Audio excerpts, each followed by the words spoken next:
To be or not to be? That is the question. Whether 'tis nobler in the mind to suffer the slings and arrows of outrageous fortune, or to take arms against a sea of troubles, and by opposing end them. To die, to sleep, no more. And by a sleep, to say we end the heartache and the thousands natural shocks that flesh is heir to. 'Tis a consummation devoutly to be wished. To die, to sleep perchance to dream. Aye, there's the rub. For in that sleep of death, what dreams may come, when we have shuffled off this mortal coil, must give us pause. There's the respect that makes calamity of so long life. For who would bear the whips and scorns of time, the oppressor's wrong, the poor man's contumely, the pangs of disprized love, the law's delay, the insolence of office, and the spurns that patient merit of the unworthy takes, when he himself might his quietus make with a bare bodkin? Who would these fardels bear, to grunt and sweat under a weary life, but that the dread of something after death, the undiscovered country, from whose bourne no traveler returns, puzzles the will, and makes us rather bear those ills we have than fly to others we know not of. Thus conscience makes cowards of us all. And thus the native hue of resolution is sicklied o'er with the pale cast of thought, and enterprises of great pith and moment, with this regard their currents turn away, and lose the name of action. As I contemplated what I wanted to share with you in my TEDx talk, Robert Heinlein's quote resonated in my mind. Never try to teach a pig to sing. It wastes your time and it annoys the pig. Now, believe me, I don't think of any of you as swine. And I promise not to teach you or try to teach you to sing. I don't want to annoy you. One of the roles I play in life is as a prison arts practitioner. I use art, theater, and the works of William Shakespeare to lean into what it means to be a human being. As a prisoner, I'm an archaeologist of my inner world. I know I can't see outside myself what I don't find within. Thus, I dig into my past to sift through my mind, heart, soul, and the metaphysical to discover who I was. It is through knowing who I was that reveals who I am. As an artist, living in the present moment, I lean into the questions of my mind, my heart, my soul, and the metaphysical to discover more deeply who I am. In knowing who I am, I can live into who I am becoming. As a practitioner, I recognize that an enlightened teacher offers practice and never theories. Each day, I sit on the rim of the abyss of not knowing, allowing myself to free fall into the mystery. For the past 18 years, it's been my privilege to create restorative circles of reconciliation with incarcerated populations. I sit on the rim of the circle to work on myself and to witness the miracle of human transformation in others. Within the safety of the circle of trust, we hold agreements that bind us together. Today, I'll share 6 of those agreements with you. Our first, no fixing. We agree that there will be no fixing of ourselves or others in the circle.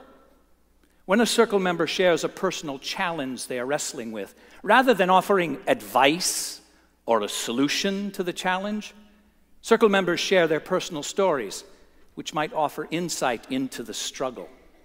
Together, we each step into opening the aperture of our awareness. Our second agreement is being present. We agree to wake up. We agree to remove the mask and bring all ourselves to the circle. To live from moment to moment in the eternal now, with no past or no future. We create harmony when we recognize that we're living into our own death by knowing that each one of us is dying. Our third agreement is listening. We agree to listen with non-judgmental ears without filtering what we are hearing through our own prejudices, dogmas, concepts, formulas, or theories. We agree to listen to hear something new, not just in the words that are spoken, but also in the silence between the words. For it is in the silence that we find the absence of self. Our fourth agreement is seeing. We agree to see reality of what is and not the illusion of what we wish it to be. We agree to see the divinity in the selfish human being. We embrace living into what we are going to do with the life we are given rather than pining for the life we wish for. We agree not to empower would've, could've, or should've. Our fifth agreement is speaking from I. We agree not to speak from we or our or us, but always from I. Our sixth agreement is freedom from being wrong. We agree with unremitting readiness that we may be wrong. It is in this freedom of being wrong that we release our fear of failure and achieve the learning needed to bring us to the knowledge to unlearn everything and arrive at wisdom. Wisdom lives in what we drop, not in what we pick up. Working in the world of corrections, I've observed two opposing forces at war with each other. The first force believes that punishment will correct behavior. The second force believes that personal transformation will change behavior.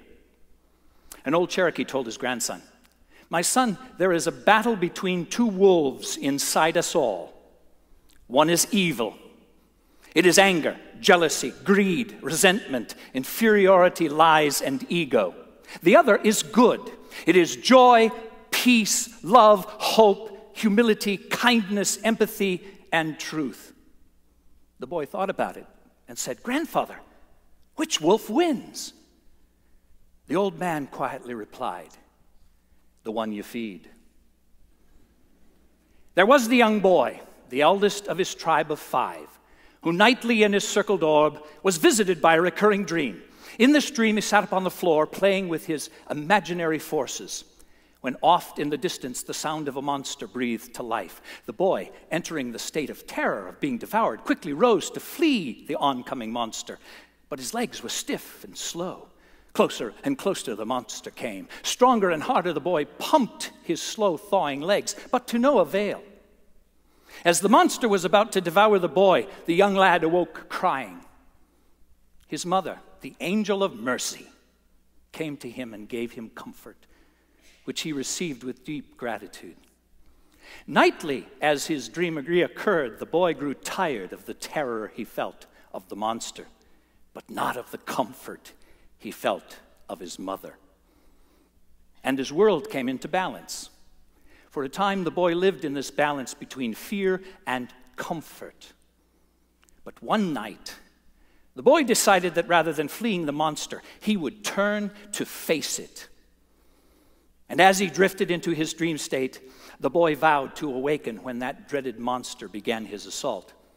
But when the boy heard the monster's breath, he once again rose and attempted to flee. His legs, the same uselessness as in his previous dreams. Closer and closer came the monster. And then the boy remembered his vow. And in that remembrance, his consciousness awoke within his dream state. As the monster was about to devour him, the boy embraced his greatest terror and turned to face his certain death. And in that courage, the monster disappeared, and the boy was reborn.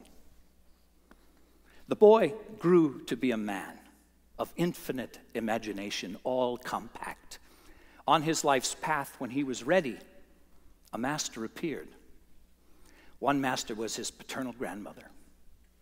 who nearing her death shared this insight with her grandson. We come into this world naked and alone, and we depart this world naked and alone. We take with us our memories, we leave behind our deeds. Henceforth, the young man sought to honor in his own life his grandmother's wisdom.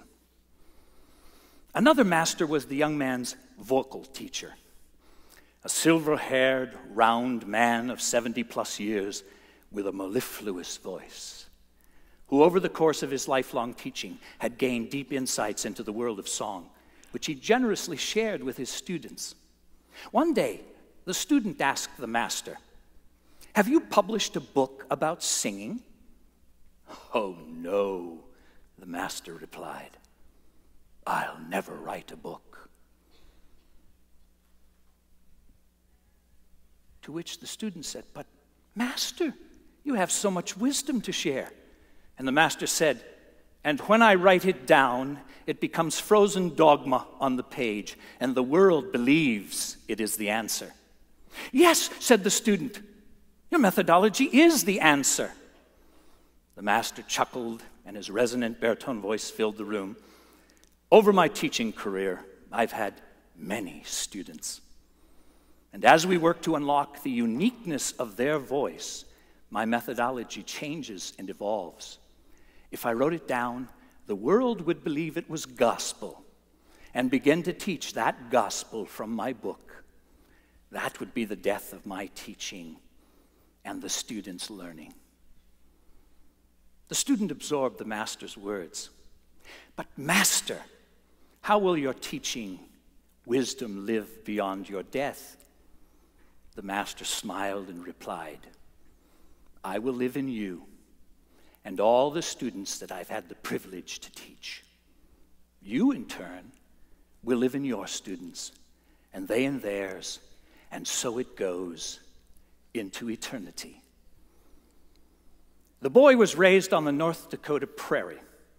Each winter, there were fierce snowstorms that would whip the snow into large snowbanks along the fence lines of the rural community in which he lived. The boy loved to walk upon the snowbanks, placing his footsteps lightly so as not to crack through the crusty outer layer of the snow that separated the soft snow beneath. Snowbank walking became his meditation.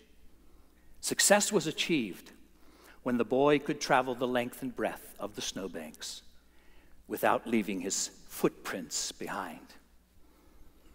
Now my charms are all o'erthrown, and what strength I have's mine own, which is most faint. Now 'tis true I must be here, confined by you, or sent to Naples. Let me not, since I have my dukedom got, and pardoned the deceiver, dwell in this bare island by your spell, but release me from my bands with the help of your good hands.